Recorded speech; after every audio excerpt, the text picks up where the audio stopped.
Hello students, and thank you for continuing with the program. To summarize, we learned how to write our first words and have a little conversation with Python.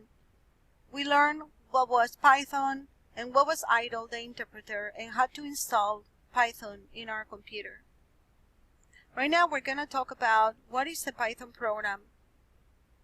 Now, you know that we can use the Python shell for having conversations like this with Python, in which we could use either words, or we can also use Python as a calculator. You can think of the Python shell as kind of an actor who will perform whatever Python commands you give it. In other words, you tell the command shell what you want your program to do using the Python language. If the instructions don't make sense as you saw, then Python tells us it can't understand it, and it does this with an error such as the ones that we saw before called traceback errors, which normally were shown in red. The process of taking a program and then acting on the instructions is called interpreting the program, and that's what we call idle, the interpreter. Computers solve problems for us by interpreting program instructions. Now, not all programming languages are scripting languages such as Python. Sometimes program instructions are converted into very low-level instructions that the hardware of your computer understands. This process is called compilation, and the program that performs this conversion is called a compiler. I remember when I was learning how to program encoding about 20 years ago, we used to use something called Unix or BASIC.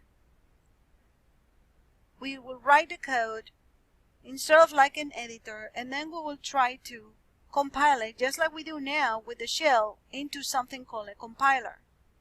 The compiler will run the program, and then it will tell us where the errors are.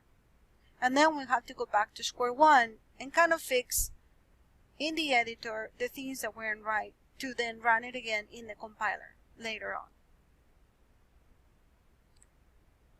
Now the compile instructions can then be loaded into the computer to be executed.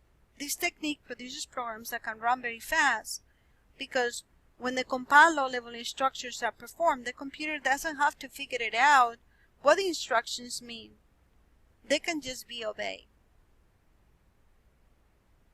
Well, you might think that this means that Python is a slow computer language because each time a Python program runs, Python must work out the meaning of each command before performing it. However, this is not really a problem because modern computers run very, very fast, and Python uses some clever tricks to compile your programs as it runs.